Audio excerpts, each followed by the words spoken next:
I've seen the Season 10 video already. Just to let you guys know, I watched it. I went over some stuff on X. I call it X now. Made a post there. If you want to spoil yourself, I'm going to go into a little more depth. Obviously, when I watch the video. Now, here's the big thing. It's going to be heated. It's going to be heated between you guys. It's not going to be heated for me. It's going to be heated for you guys. Do not start getting in fights with each other. I'm going to pause it here or there. In between, we'll talk about some stuff, what I think is going to be cool, maybe what we could work on, maybe what should be discussed. Yeah, it's like I said, my opinions are my own. I haven't talked to Rare about any of this season. I haven't talked to any other content creators about this season. All literally just me. It's all literally just me. All right, so just keep that in mind when you watch it. My opinion is not the golden word of the game. It's just how I feel after 10,000 hours in playing this game for a living. I've had wrong opinions before, things I've changed my mind about, things that I like, things that I don't like. It's going to be a debate going forward for a little while, so we'll kind of get it there. But yeah, let me pull the video up. Chat, this video is pretty long, so, you know, buckle in there. All right, here we go. The Sea of Thieves Season 10 preview. We're going to be hearing from the team here at Rare as they give us the lowdown on the headline features coming to Sea of Thieves as part of Season 10. With a whole new way to engage in social play, to a competitive experience within the shared world, and an exciting new feature that'll fundamentally change how you play the game. We are bringing an incredible amount of new features to Season 10. So to get things started, let's go over to Sea of Thieves Creative Director, Mike Chapman.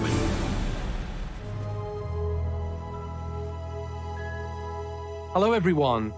Firstly, I'd like to take this opportunity to thank you for your patience and understanding regarding the delay to Season 10. We know that Season 9 has run exceptionally long.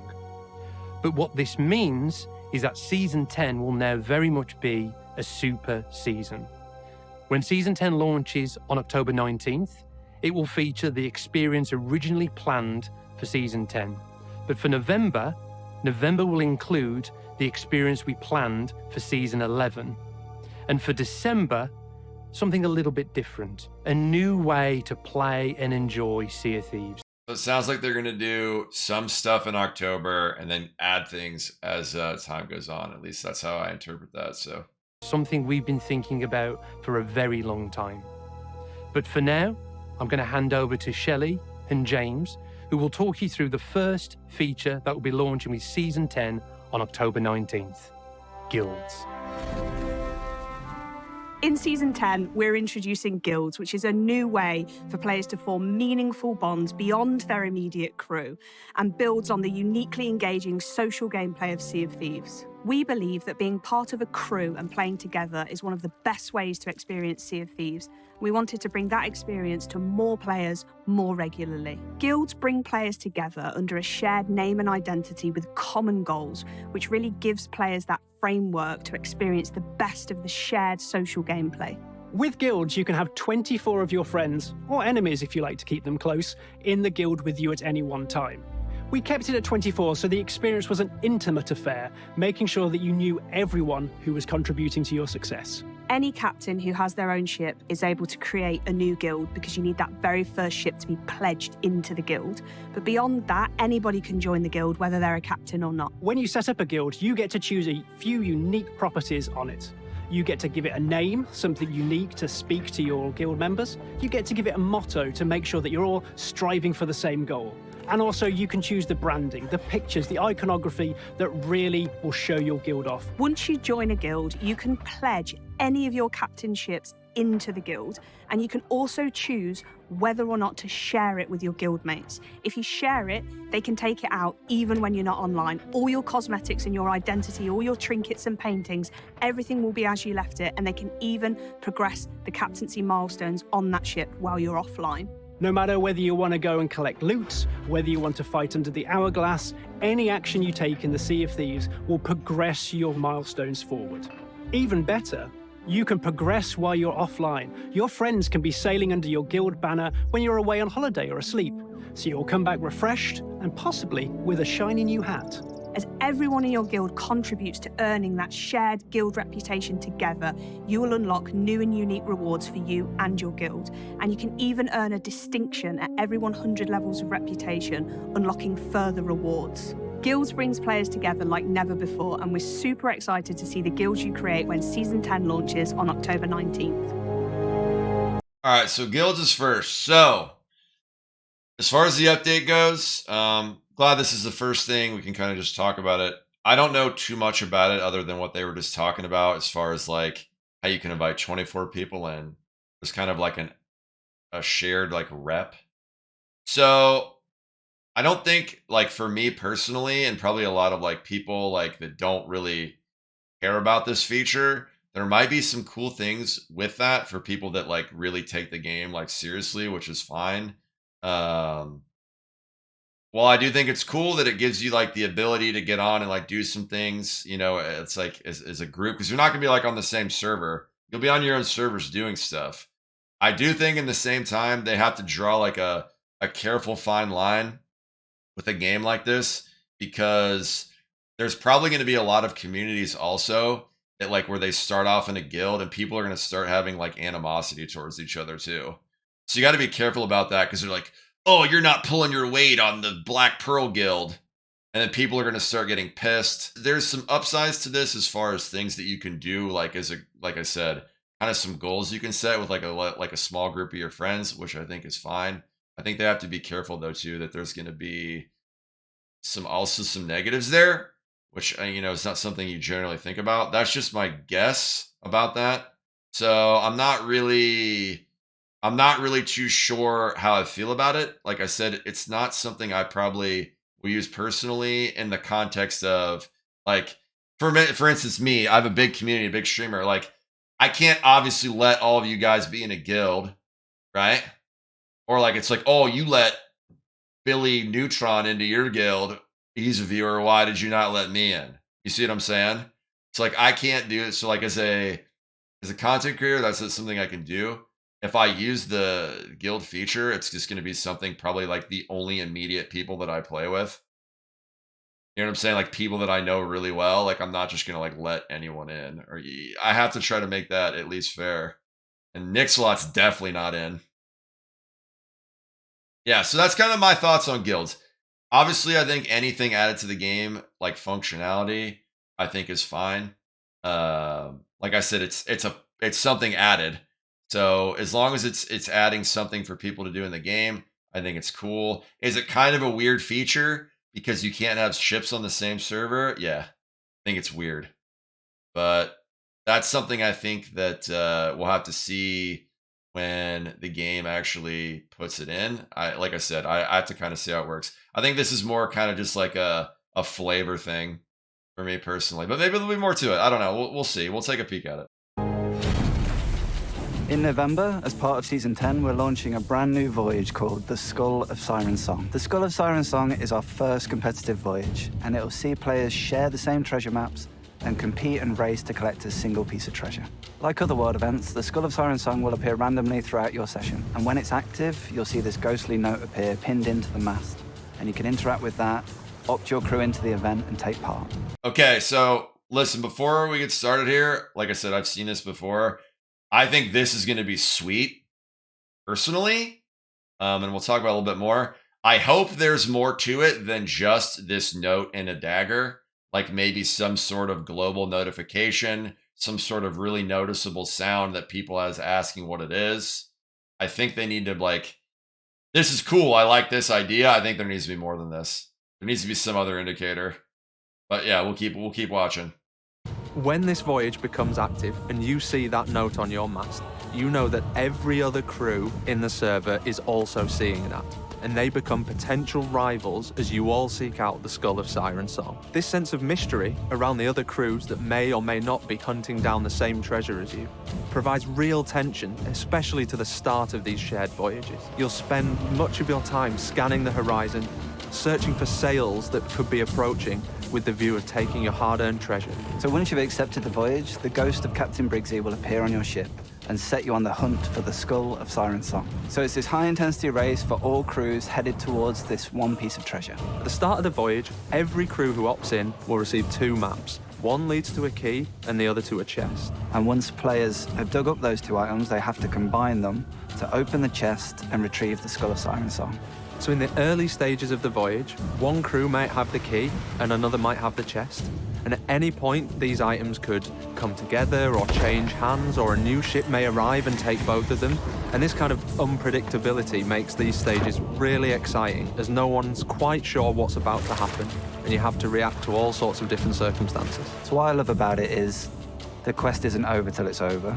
Someone might have the key, someone might have the chest, but you can see the beacons in the sky, you can track them on the world map table, and you can ultimately sail well, play well together as a crew, and intercept them and steal the treasure for yourself. Once the chest has been opened, the Skull of Siren Song Skull looks sweet, by the way. Keep watching it. belongs to the crew who opened it, at least for now. This new item is a powerful weapon that can be used against other crews to defend your ship, but it also comes with its own set of challenges. So once you've got the skull on board, you have to protect it with your crew. But that skull is cursed, and that's going to make your ship slow down, which means other crews will slowly start to catch you up. So whether you've got the skull on board or whether you're chasing after the skull, it's not over until it's over. This slowing down of the lead ship makes for some really tense moments, as you almost can't avoid combat. We think this voyage is really exciting because it's a more focused, competitive voyage that can take place as part of your normal Sea of Thieves sessions. The unpredictable nature of when it's going to start and who else may be battling you for this treasure is an exciting moment to have, and crews will have to adapt and react to this if they want to be the ones to claim the skull for themselves. We're really excited to see the Skull of Siren Song bring players together in this competitive voyage, and you'll be able to play it yourself in November. All right, so here we go. I think that is going to be awesome. Okay? I think it's going to be really cool. All right. So I'll answer that question, Ducky. There's a little additional information that I saw from the devs on Twitter to kind of address some people's questions they had. So basically what it is that quest is going to appear. There's going to be 2 destinations, and each have like a Reaper chest mark on them, right? Like a blue mark. One has the chest, one has the key. When you get both, right? You get both, you have to unlock the key, unlock the chest, and get the skull. And then when you get the skull, that's when that slowing effect happens. However, just to answer some of your guys' questions about it, you don't know where to turn it in until you get the skull unlocked. There's going to be different turn-in spots, and it's not going to tell you where it is. So you have to have it. You have to get the skull first before it tells you where to go with it.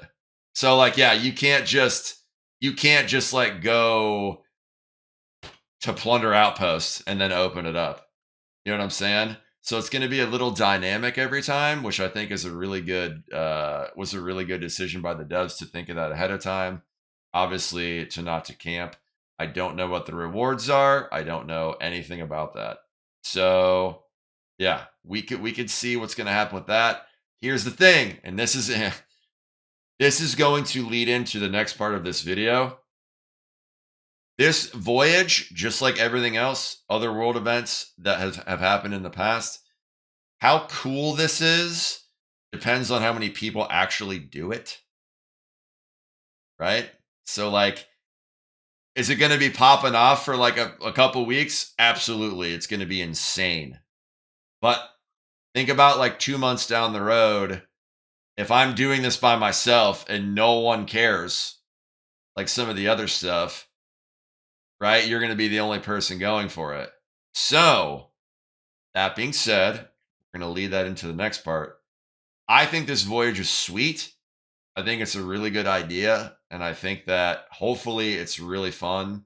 It's just going to be dynamic. Like, you know what I'm saying? Like, I love just a little bit of more randomness in the world. It's guided a little bit, obviously, with the destinations, but you know, it's a little bit random. It's not like you're confined to the area of Hourglass. Like, you've got some stuff you can do. You can do some plays. You know what I'm saying? It's going to be, it'll be fun. Like, I think. I mean, my thought. I mean, you never know till you get a hold of it, but I do think it'll be cool. And with something that's, with something that's that like prominent, like they can almost think about something they did with the Chest of Fortune where you expand on the rewards every time, right? You get new stuff every time and maybe a refresh every season. So yeah, we're going to go next part of the video. Chat, keep yourselves composed as I go through this. Please don't argue in the chat. Please hang out. Please respect each other. That's where we are. All right. As you saw there, we've got some great new experiences coming to Season 10. Social play has always been at the heart of Sea of Thieves, and that's why we're so excited to bring player-created guilds to the game. And just that idea of racing to find the treasure against other pirate crews in the world is why we're so excited for the Skull of Siren Song. But as we look to December, we've got something a little bit different planned. As we look back on the journey we've been on creating Sea of Thieves, right from our original launch back in March 2018 to where we are today with the game and its community, one of the most passionate and resounding pieces of feedback from both existing fans, but also players intrigued by Sea of Thieves, is the desire to play outside of the shared world. The ability to experience pirate adventures in Sea of Thieves on your own or just with your chosen friends. I'm going to let this go for a little bit. This is something we've thought long and hard about. How do we provide players with the ability to do that, while also safeguarding what's so unique and magical about the shared world of Sea of Thieves? After lots of consideration, we believe we've got the answer to that in Safer Seas. Safer Seas is a new way of playing and enjoying Sea of Thieves. It allows you to play alone or with up to 3 chosen friends in a private world in Sea of Thieves. What's really important to stress is that the game that Sea of Thieves represents today, all of that shared world magic of the game, that continues to be the primary way of playing the game. But the adventure mode in Sea of Thieves will now give you 2 distinct options. High Seas, the game as it is today, but also Safer Seas and that new way to play and enjoy the game. Over the last 5 years of creating Sea of Thieves, the game has grown into this huge experience with so many diverse aspects to it. And the reality of that is we want to teach people how to play the game, but we also don't want to lose the joy of discovery.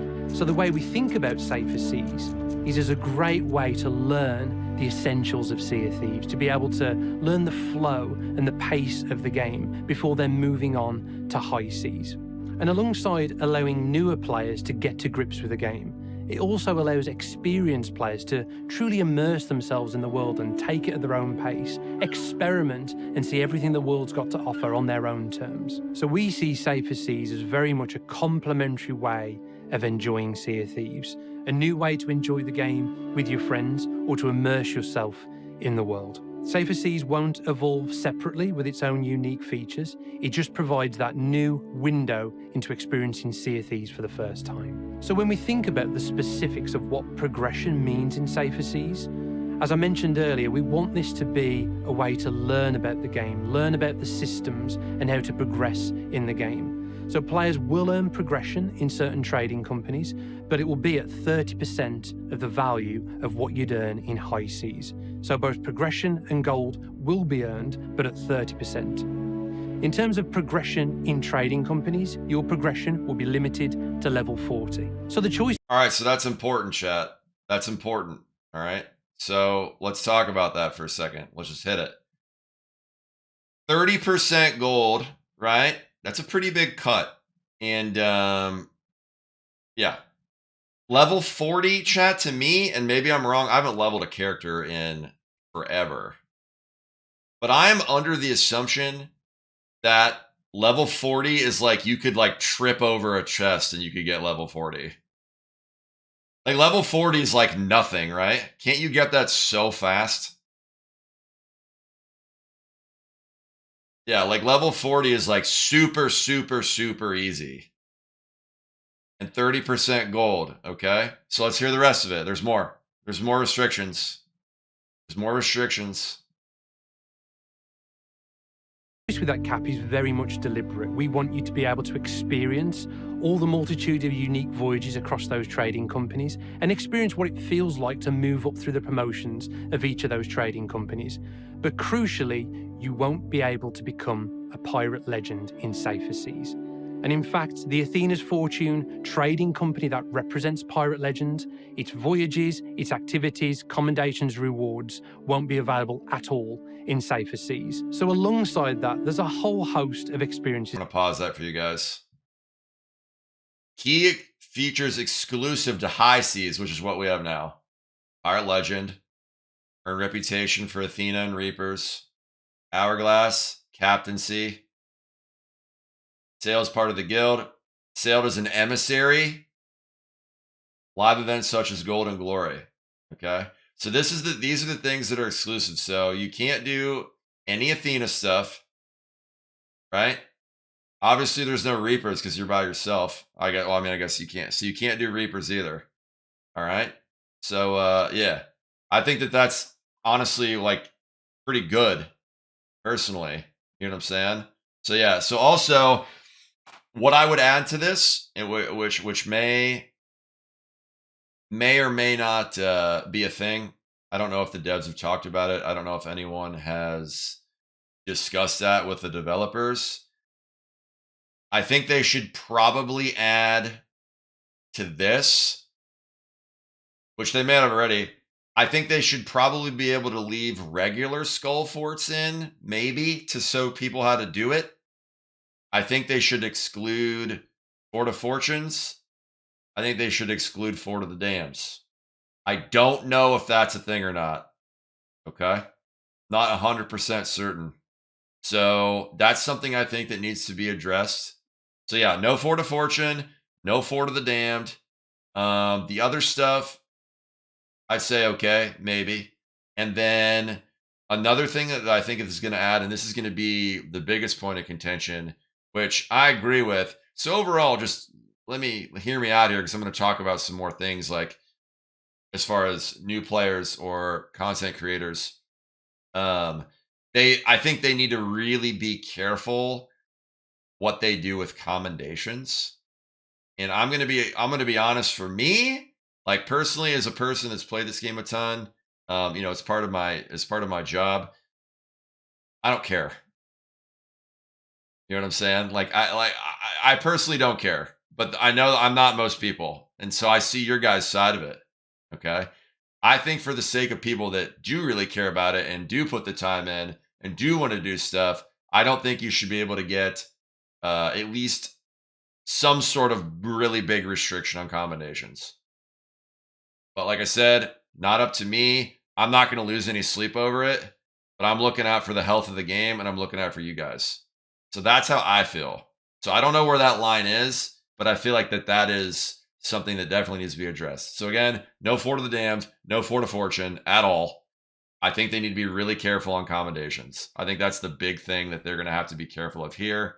I'm going to keep this let playing, and then we'll keep talking about it. Is that we don't believe are right for safer seas.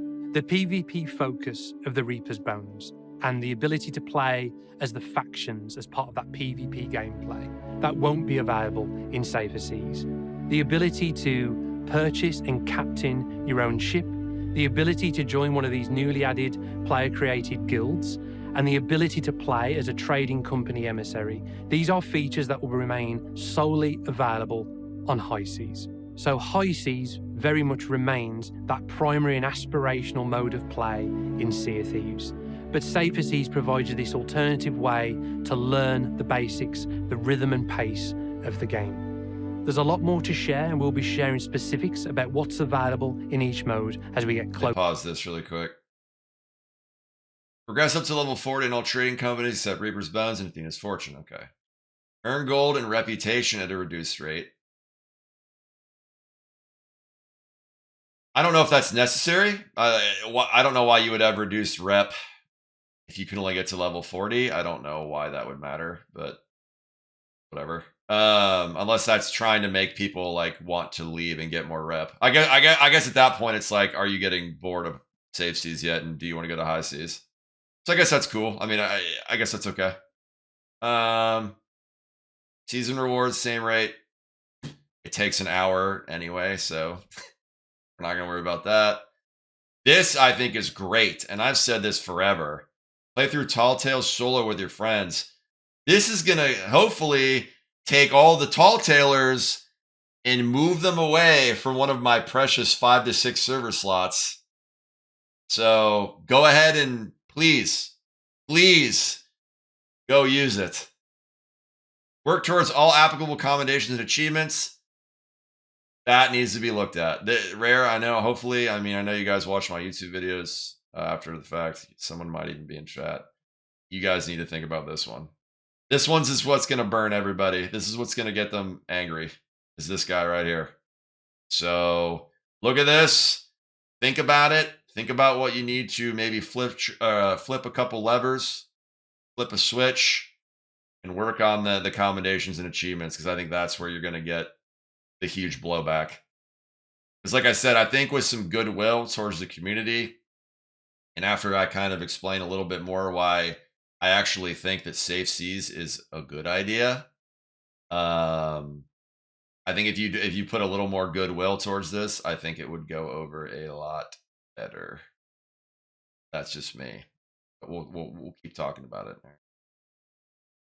Closer to our launch in December. We believe Safer Seas unlocks whole new Sea of Thieves experiences.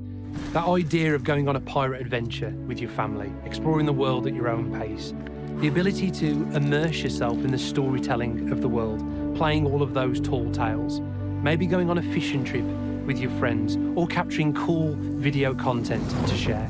Without the worry of scanning the horizon for other unknown players, we believe that Safer Seas will lend itself a completely unique feel.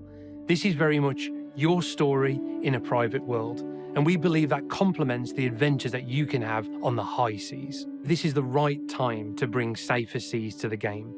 The game over the years has evolved to be so big and diverse, with all of these wonderful experiences on offer. We want to provide an effective way for new players to come into the game and understand what makes it so special. And as we look to the future of the game, we're more excited than ever to make this the best pirate game possible. If you like pirates, there should be something in Sea of Thieves for you. That's why we're so excited for Safer Seas and the future ahead next year. With these 3 headline features arriving as part of Sea of Thieves Season 10, this is going to be our biggest season ever. On October 19th, with guilds, you'll be able to play with others under a shared identity, creating meaningful social bonds, all while engaging in a new progression route that'll unlock some incredible new rewards. In November, with the Skull of Siren Song, you can take part in a fast-paced adventure, battling against other crews in an action-packed race to be the first to claim a powerful ancient artifact. And in December, with Safer Seas, you'll have the option to head out onto the Sea of Thieves and engage with the world at your own pace. Whether you're sharpening your skills at a seafort or taking on one of our many tall tales, this will allow you to experience a large portion of Sea of Thieves in your own way. We're incredibly excited for you all to experience the new features that we've outlined here today. But this, of course, is just part of what we're bringing with Season 10. Keep an eye on our social channels for more information about what else is coming as part of the season, and for more detailed looks about the features we've mentioned today. We're now at the end of this Season 10 preview, so thank you so much for watching, and we'll see you on the seas. All right, let me open the game back up. Okay, so we're going to talk about it for a little bit here. So, here's the thing. Let's hit on what I wanted to say about the Safer Seas. So, you guys have been watching me for a lot of you have been watching me for a long time. And I'm going to talk about this from a content creator's perspective, but also from like your guys' perspective. I mean, they kind of go hand in hand. But here's what I'll say to start. From my perspective, how often, chat, in this game do you see me sailing around and find someone that like can't control their character, or I can't find people, or like I get to their boat and they just sink? Like they hit a rock, they just are at the outpost looking at crab outfits for like 30 minutes. So like you're taking all of that, chat. You're taking all of that and hopefully compartmentalizing that into its own like experience for people.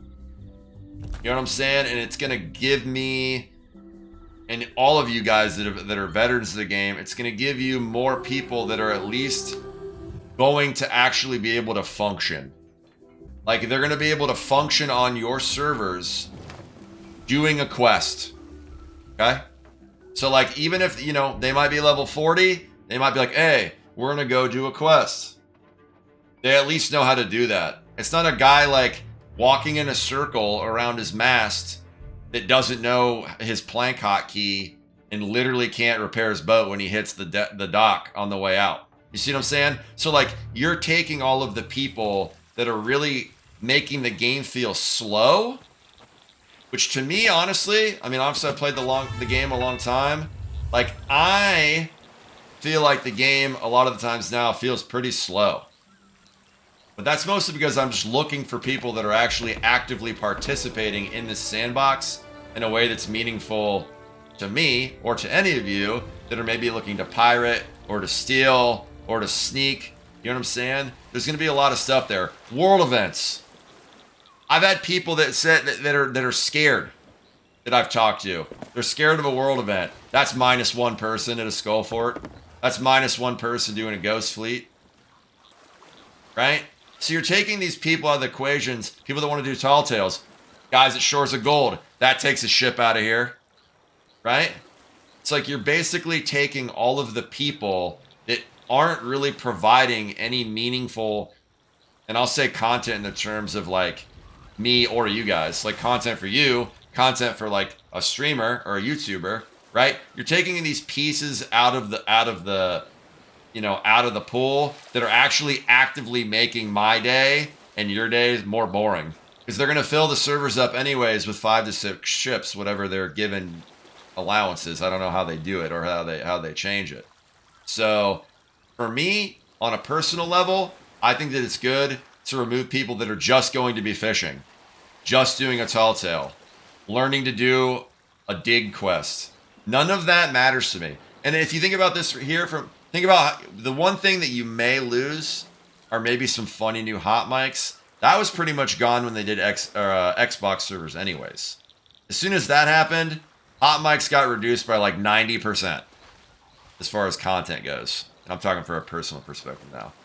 And when I play this game anyways, how many actual funny hot mics do I get in a day? 0 to 1. I don't even see them at all. Like I every day hope for hot mic content. I never find it now. So you might as well get that out anyways. Does that make sense? And then here's the last part, which I think is important, which you get here, I'll look this way. The last part, which I think is important to you guys and to me, think about the new quest that just got added. Think about the new voyage, the Skull of Siren song. If that's going to pop off, because I do think that that's one of the cooler things that's going to be added into Adventure. I like the dynamic of its like multiple points of interest. If you have the safe server people on your servers, that means that event in particular is going to be watered down. So if you have a bunch of new players on your server that aren't going to do that, right? Aren't going to participate in it, don't know what it is, that event becomes worse, always.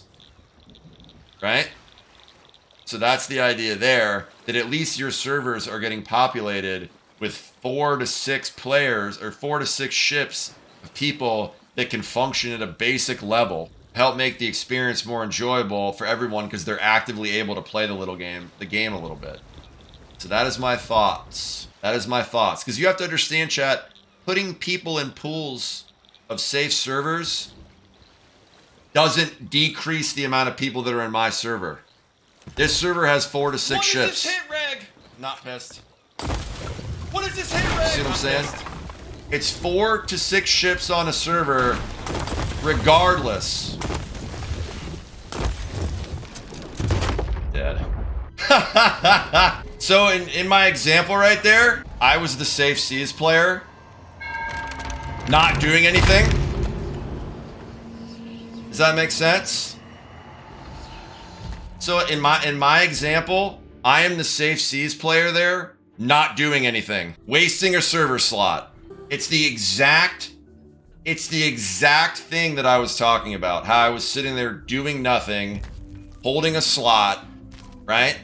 And nothing happening right there. So it's a perfect example of that happening. So, in other cases, if I had actually been playing on the regular server, I wouldn't have been sitting there, obviously talking to you guys and doing that stuff. Exactly, reality. I was sitting at the outpost doing nothing for 20 minutes. That's what new players do.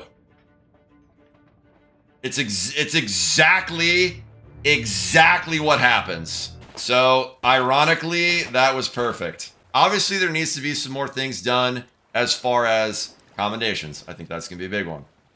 So you got to make sure that the commendations thing gets looked at. And I think if Rare kind of made a little bit of an outline on what they could do to show maybe a little more goodwill to the community on that front, people that actually took a lot of time in the dangerous areas to do stuff, I think that would do a lot of goodwill going their way. So yeah, that's what I have to say about it. I think the new Voyage is going to be awesome. Again, to wrap up, I think new Voyage is going to be a ton of fun if people do it. Guilds, yet to be seen. I don't know. Like guilds or whatever. They might be cool. They might be flavor. And I truly do think that in the context of getting some people on the safe seas things, as you could just see, I feel like that is actually not bad. I think it could be really well done if they do it right. So yeah, that's kind of where we're at on that. So yeah, that's my thought process on that, and we'll go back to a regular gameplay session. Hey guys, thank you so much for watching the YouTube video today. On the way out, don't forget to follow the social media, my Twitter, my Instagram. If you've not already, please remember to hit the subscribe button on the YouTube channel. Thank you all very much. See you on the next video.